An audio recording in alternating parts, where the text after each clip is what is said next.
gonna start. Nice. All right. Well, hello everyone. Welcome to the NASIG Continuing Education webinar series. My name is Maris Hayashi from Florida Atlantic University, and I'm a member of the NASIG Continuing Education Committee, or the CEC. One of the things we do as a group is put on many webinars on various topics such as AI and licensing, library data analytics, job searching, and more. This month's webinar topic is on the integration of diversity, equity, inclusivity, and accessibility into resource description workflows. Before we get started, I did want to point out that you can view archived webinars on the nasig.org website and also via the NASIG YouTube channel, the links that you see there on the slide. Following today's webinar, you will be invited to take a brief survey so that you can share your feedback and comments on today's presentation. Lastly, we'd like to inform you of our upcoming webinar on March 13th at 2 p.m. Eastern entitled Communication of Retractions, Removals, and Expressions of Concern, or CREC, Shaping Ethical Research. Okay, so now we're ready to begin today's presentation by our friends at Carleton University in Ottawa, Ontario, Jennifer Browning and Kevin Burke. So Jennifer, please take it away. I'll stop sharing. Thank you. Hi, everybody. I'm happy to be here with you today. Let me just share our slides. I think I got that right. Looking good. We see him. Good? Perfect. Thank you, Kevin. Yeah, so Kevin and I are here today to talk about integrating inclusive descriptions work into our sort of everyday workflows in our department at Carleton University Library. This is sort of a refreshed version of the presentation that I gave at the NASIG conference in Spokane last year. And gratefully, I have a partner here with me today in Kevin, one of our team members in our department, who will be helping me describe some of the work that we've been doing. I'd like to just say before we get into the slides, but really that the approach that we take supports continuous staff learning, and it connects existing partnerships and collaborations and integrates what we've learned to extend beyond just pilot projects, which we describe here, so that we can build them into our everyday. So inclusive descriptions and critical cataloging becomes part of our everyday work. As a department head, my approach is always to balance the adherence to this cataloging standards and that we use every day in our cataloging work with experimentation and flexibility. And it's always my hope to build team and collaborative approaches when doing this. So we'll begin with a land acknowledgement. So we're here with you today on the Carleton University. Oh, did I not switch my slide? Sorry. There we are. We are here with you today on the Carleton University campus as guests on the Anishinaabe of Algonquin Nation. We pay respect to the tribal elders, both past and present, as well as to all Indigenous people in our home of Ottawa. We're very grateful to the First Nations, Inuit, Métis people of Canada and their valuable past and present contributions to this land and their systems of knowledge. So we'll begin our presentation by framing the context and structures that we are working within at Carleton University and our library. We'll discuss the importance of connecting with established collaborative partners and forging partnerships in our community. I'll then share some leadership reflections and challenges that we encountered for cultivating DEIA practices in our department. And then Kevin and I will get into some examples of our department's work by discussing some case studies and sharing some reflections. Then, of course, we'll have time at the end for discussion and to answer any questions that you may have. So this work is urgent and this work takes time. This, for me, speaks to the sort of dichotomy of inclusive descriptions work, which is both critically important and urgent, but is also reconciled with the actualization that this work takes careful planning and time to implement. In our area of cataloging and resource description, we're working within a complex past built on structure and colonial-based standards and terminologies. These systems, we know, were very slow changing, and they are certainly obstacles coming from many directions that impede progress. We need to find and make space to do what we can now to integrate inclusive descriptions work into our everyday. We can take the time to learn, to experiment, and build iteratively, and to influence change to our formal systems and standards, whether it be at the local level or more broadly. So certainly this work is both urgent and it is slow. And we need to remind ourselves that the work is never final and it can never be complete. To frame the context and networks that we're influenced by and impacted by and in our library, inclusivity, equity, diversity, and accessibility is a strategic focus in several aspects and areas in our institution. We have our strategic integrated plan. And within indigenization strategies such as the Kinamagawan report, there's the coordinated accessibility strategy and annual reports. And there's the equity, diversity, and inclusion plan reports. And phase 1 was released in 2023 and phase 2 was released in 2024. Within our library, our current strategic plan incorporates equity and inclusivity in several areas. And specifically in our world of the library, it mentions the work performed through the participation in decolonization of metadata internationally, nationally, and provincially. Note that both strategic plans, the universities and the libraries, will expire this year in 2025. We've recently installed a new president to the university, Wisdom Tete, who's personally and professionally invested in equity and diversity. So it will be very interesting to see where and how these will be positioned in the future plans and priorities for our university.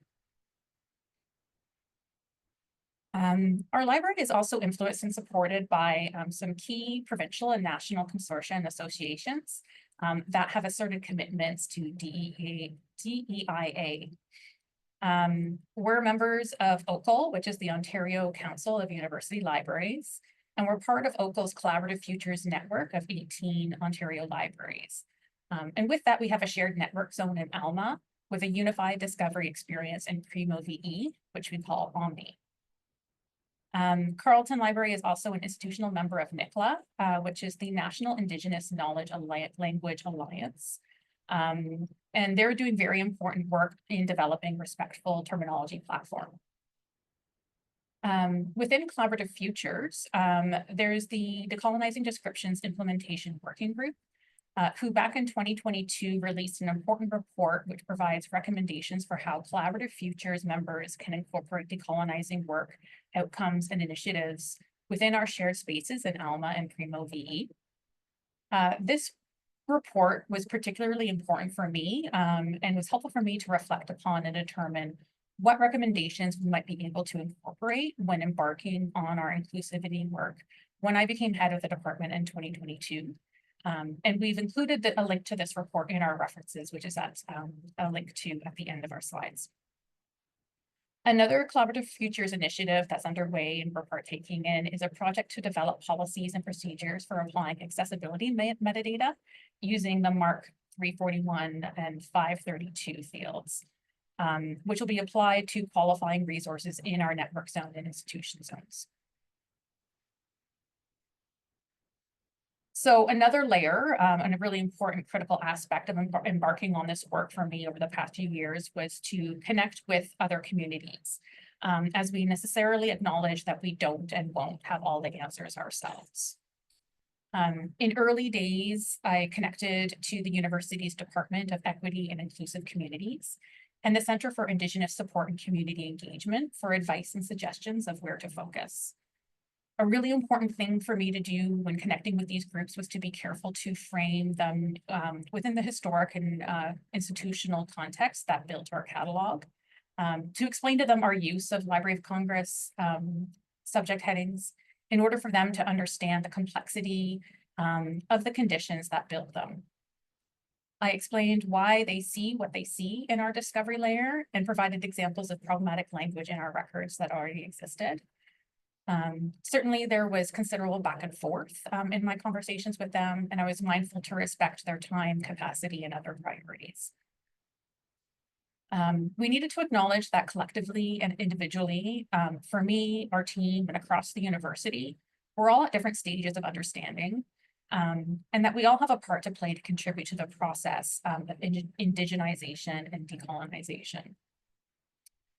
For me as a leader, I recognize that myself, I'm learning out loud, and I'm leading the way of Pathfinders. And I included a citation there of where I got those terms from Blake.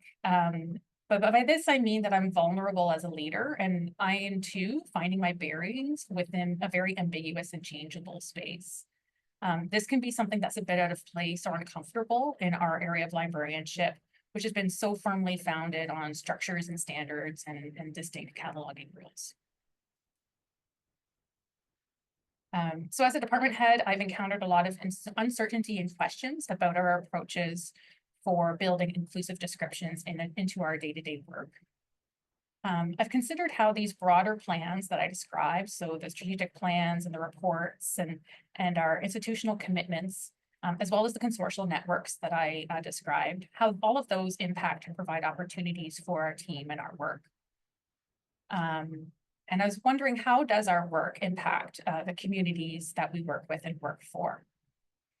How can we share and leverage the knowledge through our collaborators?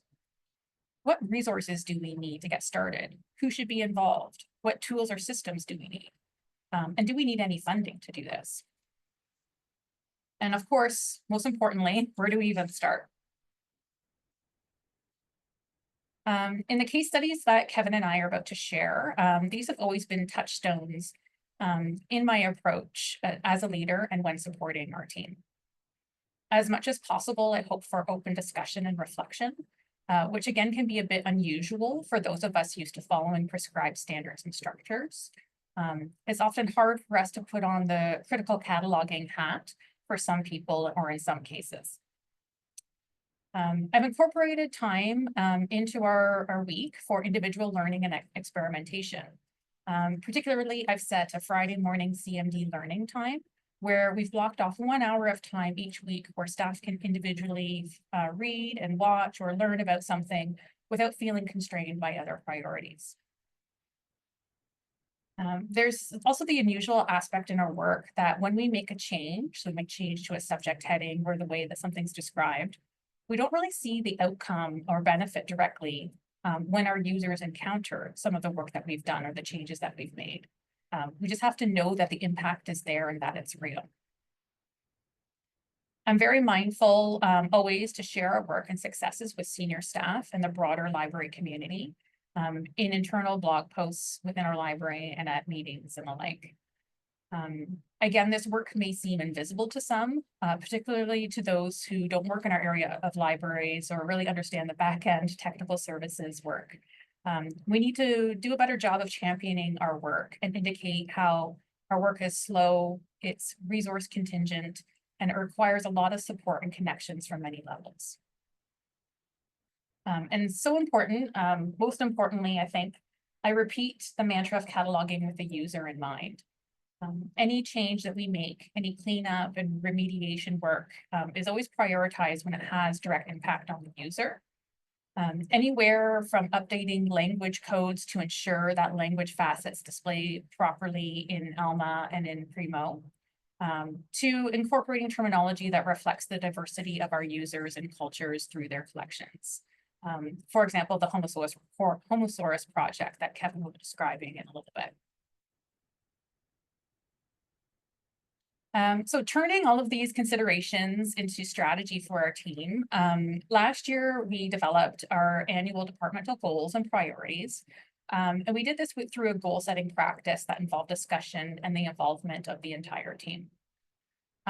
From that, it definitely came clear that DEIA was an aligned priority for the team, which really provided a great basis for building and enacting inclusive descriptions into our cataloging work.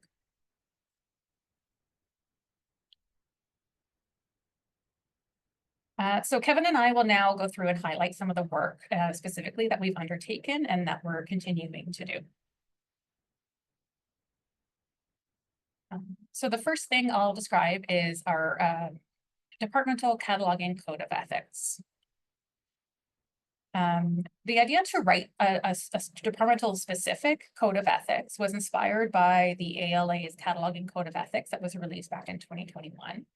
I thought this served as a really great foundation from which we could unite as a group our commitment to ethical cataloging, and it could serve as a touchstone for our ongoing work in this space.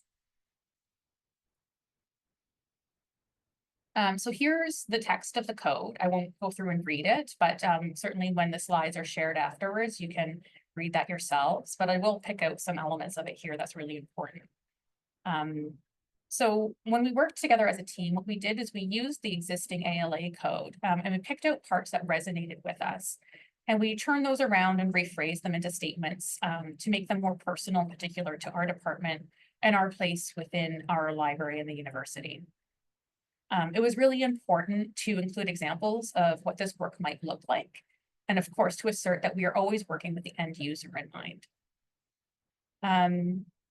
As always, it's really important for me to include that this work requires commitment to training, professional development, and experimentation that is ongoing.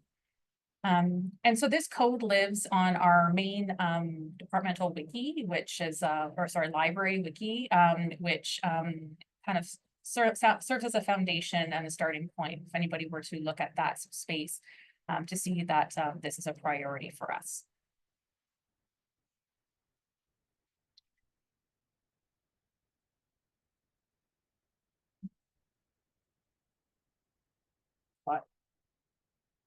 So since we've developed this code, I think it's time for us now as a group to circle back to this and see if the words in here still resonate with us, if there's any updating that we might want to do, since that now that we've performed more work in this area and are building this work into our day-to-day more. It's also a reminder for me, and this was feedback I got from my team, is that it could be an opportunity now for us to reach out to other departments in the library and make connections with those who are also committing to DEIA strategies and see what we can learn from them and what they might be able to learn from us. For example, I really like the idea of working with our reference and research services department or our user services department to establish a closer connection to our users. So now I'm going to talk about another project we embarked on, which was developing a harmful language advisory statement. And this was inspired really from the Collaborative Futures Decolonizing Descriptions Implementation Working Group that I referenced earlier, and those list of recommendations that they provided. When I was looking through that and looking for ways to kind of more immediately implement some of those recommendations, this one came up on top. Drafting this public-facing statement was important as it acknowledges the impact that traditional cataloging practices have on library users, and that many libraries now have similar statements residing on their websites and other public spaces. And I'm sure many of you have drafted these as well. So this statement was drafted with members of our authorities team, which is sort of a sub-team of our department. And we looked at other statements that existed at the time. We picked out pieces that resonated with us and then integrated elements that were unique to our library and collections. The statement combines explanations of the standards and systems that we've historically used, the bodies and partners that we work with and are influenced by, and it provides examples of where we are focusing reparative actions. When it was in draft mode, we asked for feedback to our senior staff council, which I'm a member of. And I also shared it with my contacts at the Department of Equity and Inclusive Communities and the Center for Indigenous Support and Community Engagement for their awareness as well. They thought it was very well done. So now this statement now lives on the collection space of our external library website. And I've included a link to it again in our references. And so I'll just mention one other thing is sort of an outcome of this harmful language advisory statement that's come up just recently is just a couple weeks ago, we received a patron query regarding the placement of American Sign Language dictionaries, which are placed in HV 2475. And if you're familiar with that area of classification, that's within sort of disabilities and disability studies. And the patron very rightly questioned, why is this placed here? And why is it not placed where other dictionaries are classed, which tend to be in the P's in the linguistics section of classification with other languages. So I thought that was a really interesting question, really grateful. And this came through that access point of them being able to contact our authorities team and proposing that question to us. So as a result, we are actually reviewing the placement of our ASL dictionaries and other sign language dictionaries in this section and seeing if there's an alternative approach that we'd be able to make. I thought that was super interesting. So just reflecting a bit on the harmful language statement since we've developed it. As I mentioned, it's on the library's external website, but I feel like it's not very easy to find. It's a bit buried. We never kind of publicly announced that it was there. And so someone would have to kind of hunt for something in order to find it. I would love to be able to do some, get some analytics to see how many views this page has had and perhaps put it somewhere a little bit more prominent. We've also been considering a recommendation from the Decolonizing Descriptions Implementation Working Group, which suggested to add flags right at the record level of Omni to alert users to harmful or discriminatory language used in descriptions. Or there was an option to add a static banner at the Discovery platform that would kind of persist on top there. I think those are interesting approaches, but I also think that there are some challenges with adopting either approach. And I know I've attended presentations in the past from NASIG or other groups sharing their implementation of these approaches. So I'd love to hear some feedback regarding that if you have any. Regardless, I think it's time for us to review this statement again too, refresh it a bit now that a few years have passed. And we need to make sure to update it with some of the work that we've done to make sure it's still meaningful and is reaching our users appropriately. Okay, so now I'm going to get into some of the specific inclusive descriptions projects we've undertaken. And soon enough, I'm going to hand it over to Kevin with going over the Homosaurus initiative in more detail. So once again, using a team and collaborative approach, we've been digging into remediation work into our legacy catalog records. Last year, we were gifted a collection of Indigenous art and culture materials, a discrete set of about 100 or so items. And I thought that working with this collection was a really wonderful way to introduce other ways of cataloging them with decolonization, indigenization in mind. So some of these items were already held by other libraries in our Collaborative Features Network Zone, or they already had records imported from WorldCat. So we were able to use those existing records as a basis from which we could critically look at the subjects that were placed there already and consider alternative approaches. We used our bi-weekly cataloging team meetings to discuss the items that were assigned to each individual member. It was an opportunity for them to ask questions, to consult with each other, and suggest alternative approaches. So certainly the glaring issue that we encountered with these set of records and other legacy records in our catalog is the presence of Indians of North America in the subject headings. On the discovery side, we're currently working on masking the display of this heading in Primo VE. So that while they're still retained in Alma's backend as we wait for updates to come from Library of Congress, they at least still display to the user with a more inclusive term of Indigenous peoples. But when cataloging individual titles, we've agreed as a group that when assigning new subjects to a record, we will no longer add the term Indians of North America as a standalone heading. We're going to opt to use Indigenous peoples instead, and we have opted to do that. When I previously consulted with our partners at the Center for Indigenous Support and Community Engagement, they supported the practice of using narrower or more distinct names of this specific Indigenous group or region or community if they're named or like if the resources about them. And we've incorporated this guidance whenever possible. For example, we use the Canadian subject heading, which is sort of a subset of Library of Congress subject heading, which is unique to Canadian subjects, which still needs a lot of updating as well. But there are Canadian subject headings for Inuit, First Nations, and Métis, and we use those when it's appropriate. Another thing we have is an internal watch list where we put terms that we're right now kind of stuck with, for better or for worse, so that we can replace those terms when a better alternative is made available, either by Library of Congress subject headings or Canadian subject headings, or another body or platform presents us with a more suitable term. So just some sort of reflections on this project or this work. Certainly it really highlights the problem of balancing standard adherence with making impactful changes in cataloging work. There were a lot of questions from team members, echoing a lot of what I was already questioning. And of course, there was and remains a lot of uncertainty that our approaches are correct. Are we doing the right thing? As mentioned, I consulted with Indigenous members on campus who reinforced the approach to use distinct and direct terms for peoples whenever possible. And our harmful language statement provides, again, as I mentioned, a public awareness, hopefully, as well as a reminder to ourselves that our work is ongoing as we work within the messy context in the background.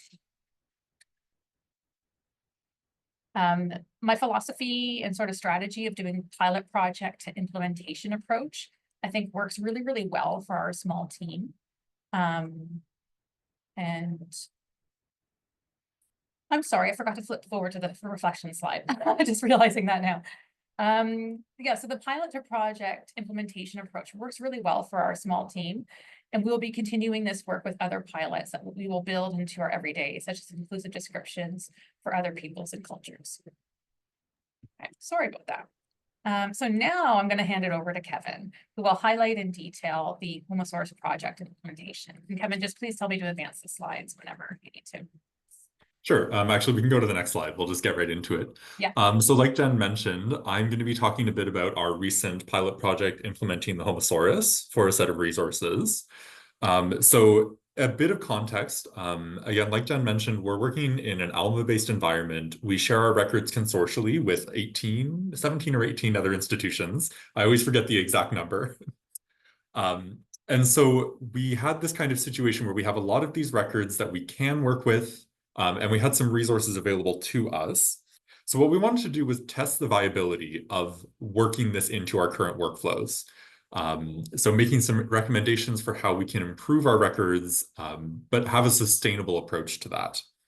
To do this, we focused on a really small batch of records originally. We have a featured Pride collection that was compiled by librarians in our library, and weeding out kind of the shared records and all that, we ended up with about 20 records, which isn't a lot, but it gave us a good opportunity to focus in on a very small set and see what kind of potential we had there. We had, again, a practicum student who had some experience using Homosaurus at another library. And because my position is new, we were able to kind of finagle my duties to make this kind of like a perfect storm situation. Before we continue, I do just want to clarify that we are not affiliated with the Homosaurus board. Nobody here is a member. So this is really just our experiences working with what's out there. The Homosaurus board is very active. So if you're interested in applying Homosaurus, I highly recommend checking out their publications, trainings, all of that kind of stuff, because there's a lot of resources out there. We can pop to the next slide.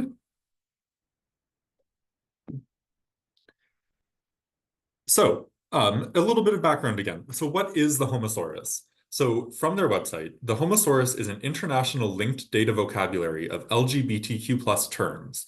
Designed to enhance broad subject term vocabularies, the Homosaurus is a robust and cutting-edge thesaurus that advances the discoverability of LGBTQ+ resources and information.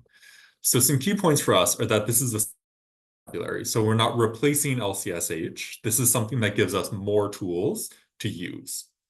Another really important thing to know is that the Homosaurus is rooted in user warrant. So vocabulary terms are current, they're not dependent on literary warrant to be included. The board is very active about soliciting suggestions and keeping terminology contemporary and current usages. It's also very regularly updated with an active user community that provides support and resources. And actually, just before we sent these slides in yesterday, I got an email saying that version 4 is coming soon with the first non-English implementation, which is going to be a full Spanish vocabulary, which is very exciting. I also do want to give a shout out to all of the groups that have put their own resources online, including Sophia and the team at Emory, who gave a webinar on their Homosaurus project back in July that kind of helped spark ours. There's also the Orbis Cascade Alliance, who've included some of their training documents online, including some training from Adrian Williams, who is on the Homosaurus board, and they give a lot of really great background. So those are linked in our resources page that we'll share at the end as well. Let's pop to the next slide, please. So why did we decide to work with the Homosaurus? Well, our main goal was improving discoverability of LGBTQ+ resources. We know that the terms that we use in LCSH are fairly limited. The scope can be quite broad because there's not a lot of granularity, and they're not always the most familiar to users. We're all familiar with the slow and lengthy process of changes to LCSH and how these terms are evolving much faster than we can adapt to them. So Homosaurus really gave us that option to have these more specific terms and also just more terms available to use. A really great thing about Homosaurus is that it provides comprehensive scope notes for every single term in the vocabulary, which is great for training catalogers and for our own implementation. It's really easy to look up a term and say, is this exactly what we're looking for? And then again, we also had the authorities already available in Alma, so we didn't have to do any work to get them there. I think we had to turn them on in the configuration, but that was about it. Everything was already in place for us to start applying these. One thing that I really appreciate in the Homosaurus that I like to highlight is that the structure of it is much better than the other vocabularies that we use. So the example I go back to a lot is the term gender dysphoria.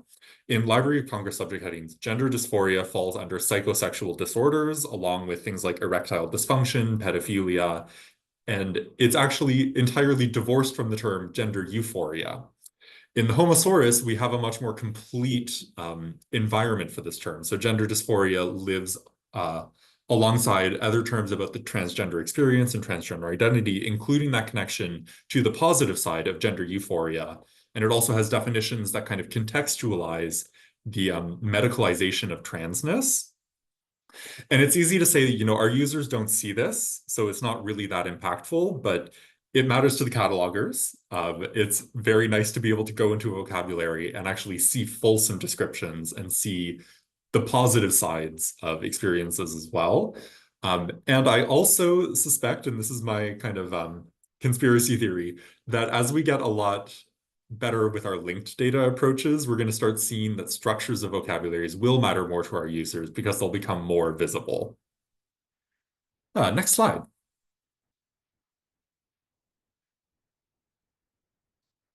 So what kind of approach did we take? We really wanted to focus on the depth of cataloging.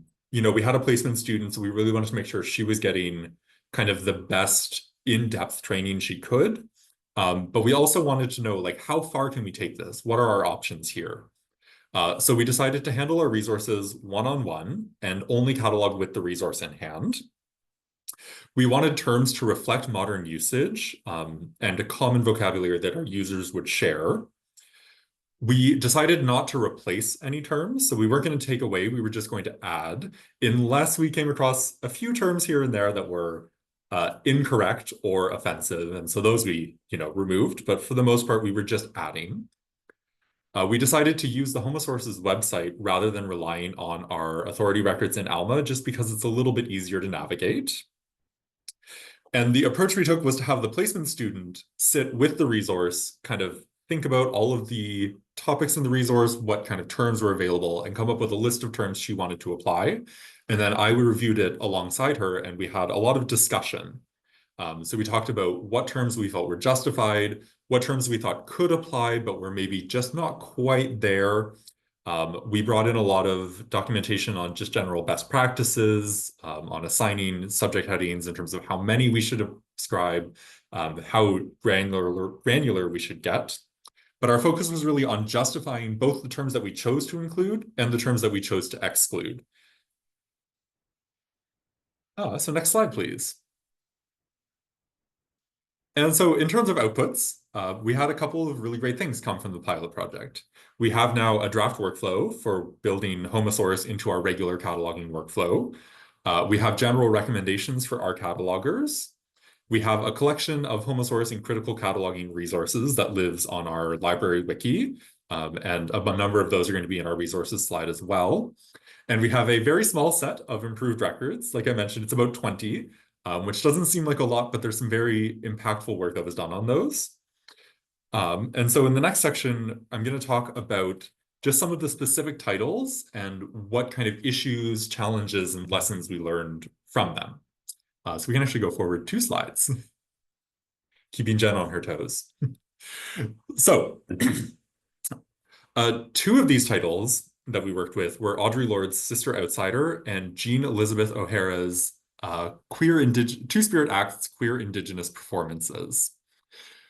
What these 2 titles taught us was that Homosaurus is a very complex vocabulary. So a lot of the terms in Homosaurus are intersectional. They're capturing multiple facets of identities. So we're talking about terms like Black lesbians, bisexual disabled people, where we have terms that are capturing many facets, and we need to be very careful about how we're applying them. On the other hand, we also have a lot of terms that are culturally specific. So terms like Two-Spirit are entirely dependent on a cultural context that is outside of kind of the Western mainstream culture. And they should only be applied in those contexts, because without that context, the term itself doesn't have the same meaning. So what we realized was that we had to be very intentional when we were applying these terms to identities. It's really easy to take Audre Lorde's books and say, these books are about Black lesbians, it's Black feminism, it's about anti-Blackness. But when we do that, what are we not saying about other resources? So there's a quote from Heidi Berthoud and Rachel Finn, who wrote a paper in 2019 about bringing social justice into technical services work. And they say, diversity certainly is difference, but when we talk about the concept in predominantly white institutions and societies, we are inherently talking about difference as deviation from the norm. And so we were trying to be really cognizant that when we're describing queerness, we are describing a deviation from the norm. That's the very definition of it. But how can we do that in such a way that we're not invisibilizing? We're not taking the cis-het white institutional perspective, making that the norm, and then kind of shoving everything that doesn't fit that into more specific categories. And so if we're applying the term Black lesbians to a work as a subject heading, does that make it less discoverable when people are looking for books about lesbians? Or does it make it more discoverable in terms of it being more specific? So we had to kind of juggle that question of how specific terms should we apply? Do we have equivalent terms that help us keep resources on a similar level of granularity? Next slide, please. Another really great topic, or another really great book that taught us a lot, was Maddie G. and J.R. Zuckerberg's A Quick and Easy Guide to Queer and Trans Identities. So this book is a graphic novel about gender identity and sexuality. It has a really accessible presentation for all age ranges, and it has a lot of really good granular descriptions of very specific and diverse identities. So this one really taught us about balancing depth and efficiency. We had quite a lot of discussion about this title, how many subject terms we could apply, which ones were the most relevant, what might a user be looking for. And so we ended up taking this record. It had 18 subject headings to begin with, which is already quite a few, spread across a few different vocabularies. We ended up adding 6 more Homosaurus terms. What this let us do was it let us capture the granular identities and the granular experiences described in the work in ways that help make it more discoverable for a variety of our users. It really gave us the option to include more nuance in our description without necessarily going too far and adding, 35, 40 subject headings. So this really taught us a couple things about positionality. So me and the placement student, we each had our own perspective on the terms and what was going to be the most relevant to our users. So we had a lot of discussions of imagining what kind of user might want to find this book, what type of terms might they be looking for, but then also what kind of user might not want to find this book. So are there terms that we would like to leave out because we think that this work may not be as relevant to those kinds of searches, that kind of use. We ended up doing a lot of back and forth about what authority kind of meant in this context. And it goes back to what Jen said about recognizing that we don't have all the answers. So it's easy to think, oh, this is right, this is wrong. But to know that, if it's something outside of our experience, it's something that we have to accept the uncertainty around, approach with humility, and try and find evidence to back up our decisions. And, we'd love to do this with all of our records. We just don't quite have time. So this was a bit of a lesson in exactly how much time you can sink into a single record, and trying to balance that in terms of what's going to have the most impact for our users. And next slide. And so this is probably our most controversial one, and I will happily take any criticism on this one.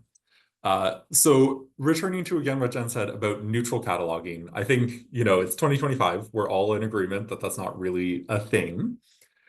We ended up with a couple of works that kind of really highlighted this for us. So the first one is Jill Johnston, Admission Accomplished, The Lesbian Nation Years, 1970 to 1975. So Johnston was a very prominent lesbian feminist in the 70s. And so this is a very particular context. In the 1970s, we're looking at second wave feminism. We're looking at kind of this reaction to first wave feminism, the patriarchy. And what we find is that Johnston's writing in a modern context can often read as trans exclusionary. So we had a very lengthy discussion, me and the placement student, around the application of the term trans-exclusionary radical feminism to Johnston's work. The term is anachronistic. It didn't exist in the 1970s. It wasn't coined then.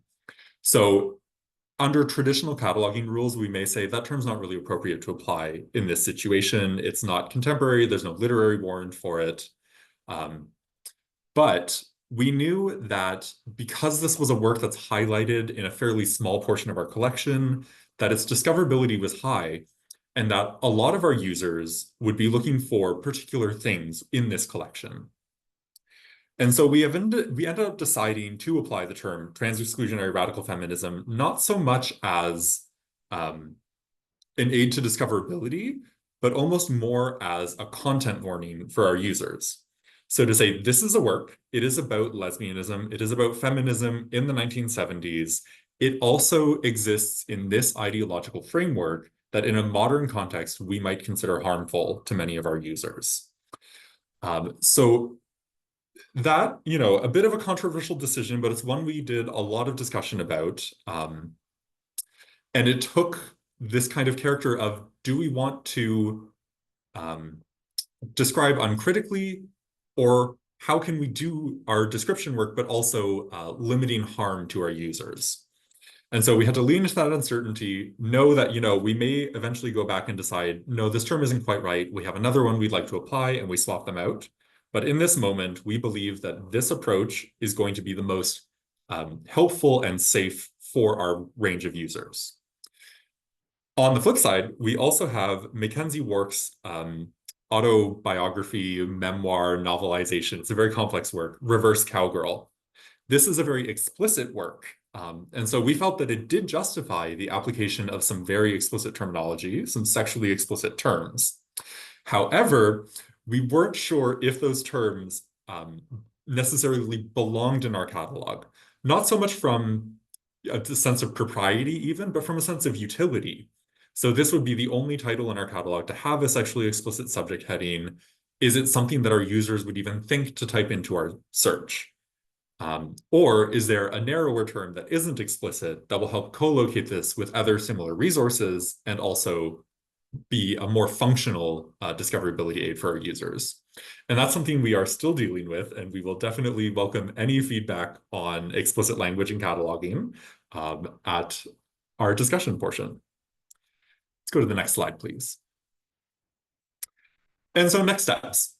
So we're taking all of this work and we're going to start applying it more broadly. So we're now catalogers focusing on the HQ 73 to 79 area of our collection. And we're looking into where we're going to have the biggest impact, what those workflows might look like with more people involved and over a longer period, and what kind of training and resources do we need to provide our catalogers to accomplish this work. We're a little bit of batch work. I'm wary of any kind of batch work with Homosaurus just because so much batch work relies on the quality of pre-existing records.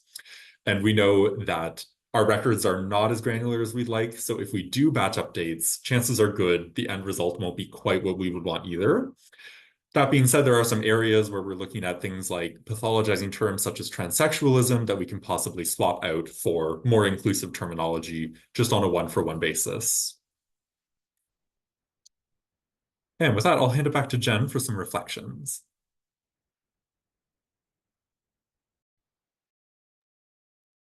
Thanks, Kevin. So we're just going to wrap things up with some sort of concluding reflections, both from a leadership perspective and from Kevin's perspective as a team member. I'll just say I'm so grateful to Kevin and our team, our entire team in CMD, just for moving along with us through this uncertain world and this sort of iterative approach to all of this. And so I'm just really grateful for everybody's support through all of this. So I mentioned earlier that institutionally at the library level, we have strategies that have supported and informed our approaches at the departmental level. But at no point was I asked by my boss or my boss's boss to do this work specifically. And so it was on me to decide to do this and pick up the leadership flag, and mostly because I was motivated and inspired by the work of my peers and what I was seeing happening around me, both through, what was shared through NASIG circles or collaborative futures. It's sort of really formed for me, that this work is important and critical to do now, despite it being long and complicated and ongoing and never ending. So I definitely worry about the pace of our work and how to prioritize all of this and these projects within the other million priorities that our department is tasked with. But for me, this is where building these approaches into our day-to-day. So taking it from pilot to implementation to day-to-day really gives us the space to learn and apply these on a continual, regular basis. It's so important for us to continually reskill ourselves with holistic approaches to foster critical thinking. Again, might be a bit unusual for catalogers used to applying strict standards and things like that. For us to discuss our actions and decision-making to avoid working in silos. Again, a little bit off step of what we're used to perhaps in cataloging. And tap into our emotional intelligence, that we all have. Perhaps we are too used to diminishing in the workplace, but really, making ourselves a bit vulnerable and sharing our emotional intelligence broadly. And lastly, I'll just leave it at this. I'm very mindful of the changeable socio-political landscape today and how this is impacting public institutions across the world. And despite this, we can continue this work and the work that we do in libraries. So now I'll just hand it back over to Kevin for his reflections and to wrap things up. 1 second. There we go. Oh, you're muted still. Sorry, I've got too many things open. I just wanted to give some reflections from the perspective of a department member and a staff member. One of the things that I find very encouraging about critical cataloging and the approach that we've taken here at Carleton is that it kind of provides a case against automation. I know that automation is a very good thing in a lot of ways, but we know that when we're automating this process, we can't be as involved with each record. And so I think that this approach to critical cataloging, where we're looking for incremental progress, is a very good encouragement for us not to automate certain things and to keep that human element and that very granular engagement with each record. The other kind of approach is embracing these vocabularies, these new and very quickly changing vocabularies. So there's a concept from Eve Sedgwick's Epistemology of the Closet that Melissa Adler talks about in terms of reparative description of a nunce taxonomy. And it's this idea that taxonomies that are reparative aren't made to be stable. So these are taxonomies that are intended to kind of carve out space for marginalized identities, marginalized users, and provide us with that greater flexibility to describe things and also to keep up with changes as they happen. And so I think these kinds of new vocabularies are really exciting frontier for us. And the last thing is to really remember that progress is incremental, but it's still meaningful. So even one record that's described better, if somebody finds that and uses it, that's fantastic. And we may never see that impact, but we know that it's happening. And so it's really encouraging to us in this work as staff members to know, okay, I fixed one record. Well, that's one record better. It's kind of like a, one step at a time, every day is a little bit better for us. So on the next slide, we have a link to our resources, and I'll also just share that in the chat. And then our last slide is some discussions and questions we have. So we'd love to know what kinds of challenges you're facing in relation to EDIA in your departments and libraries. Like Jen mentioned, we're all in very different kind of situations right now.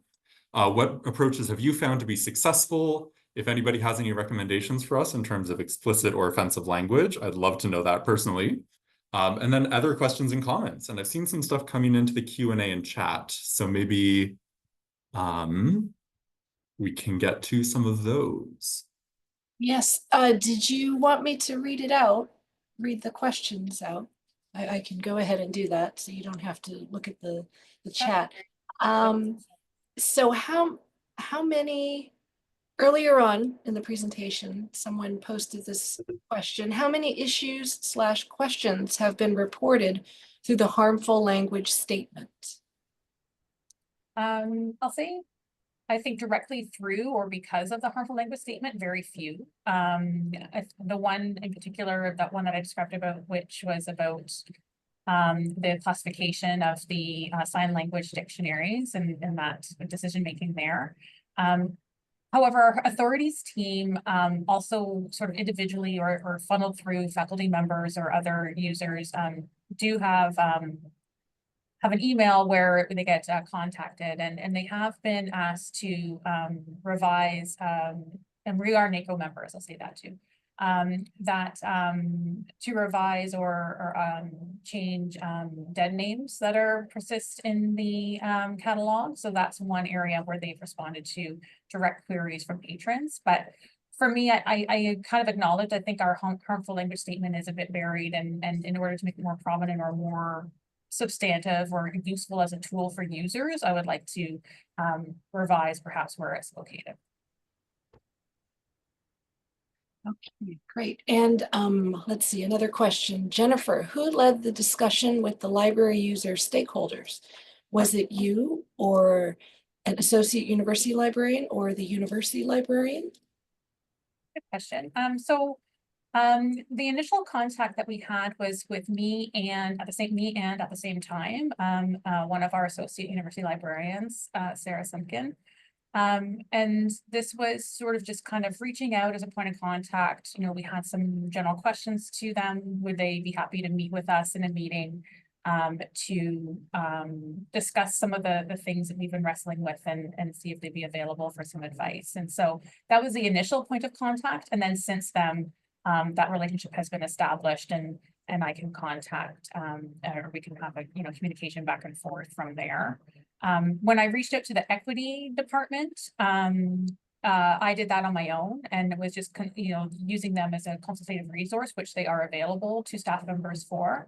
And so I just sent out an email saying this is the work that we want to embark in. Do you have any suggestions or recommendations? Okay, excuse me, I have a question here. Who are your library users and what do you know about them? And what gives you authority to take creative liberty and assume how a trans person feels about a certain work? So yeah, our user population, we're an academic institution, so we are dealing with primarily adult users, mostly students. I would say probably a small number of community members, and then faculty and researchers. In terms of, oh, sorry, Teams is attacking me. In terms of creative license and authority, well, that's what we do all the time. So I would rather that we have discussions and we bring possible perspectives on cataloging into the discussion, and reach a decision, then that we kind of defer to the status quo of cataloging as pure description, because we know that it never is. We're always making some kind of creative judgment on a work, in terms of how are we describing this? What words are we using? What words are we not using? And, you know, we may make mistakes, but I think that approaching it knowing that we are making value judgments constantly is a more productive path forward. Okay, great. We have a few more questions, comments. Let's see here. Sorry about that. Someone mentioned that this is a fascinating topic presentation, and they're going to watch the presentation when it's available later. I guess related to the last question, or the question I mentioned was on the same note, you're assuming there's a standard trans experience and not recognizing each person's uniqueness. I guess that was just a comment related to the other question. Let's see. I'm looking forward to the implementation of more inclusive and granular language regarding Indigenous and First Nations terminology. I was very frustrated the other day with how limited LCSH currently is, and we don't have an institutional taxonomy at the time being. That was a comment. A question. You mentioned that the impact of these things can be hard to see. Are you doing any assessment on the front end to inform what you work on, or the back end to try and obviate the impact of this work? So this is something I would love to do as a next step, is try to find a way to measure, if we can, or perhaps consult with users directly about the work that we have done and will be doing. So I just lost my train of thought.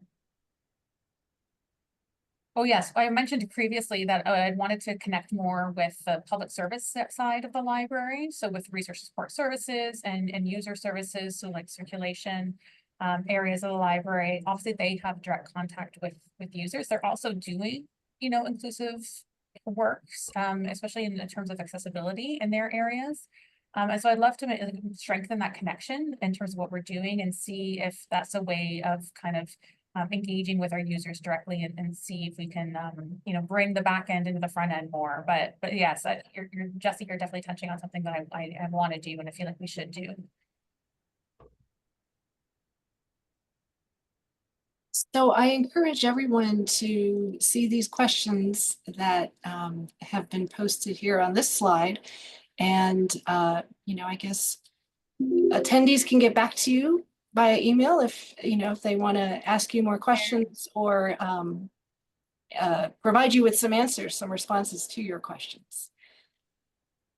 Absolutely. Feel free to reach out. We have our contacts there. And yeah, at the very least, you know, we hope it gives you a little bit of things to think about.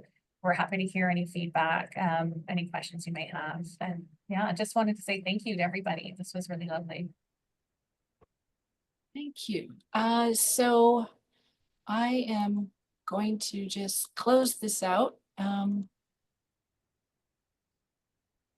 Can you stop sharing? I guess I can find a way to do it. I'm not sure. I can stop sharing. Yes, sorry. Sorry. Yes, you need to close it off. Yes. We didn't practice this part. Okay, so we're at past 3:01 Eastern. Thank you, Jennifer and Kevin, for an engaging presentation. Here's our slide again, highlighting the webinar archives and the upcoming CEC webinar on March 13th. You will also be given the option to take the survey when you exit this presentation, and we appreciate any feedback that you're able to provide. Thank you, everyone, and we'll see you all next month. Thanks, everybody. Thank you. Take care.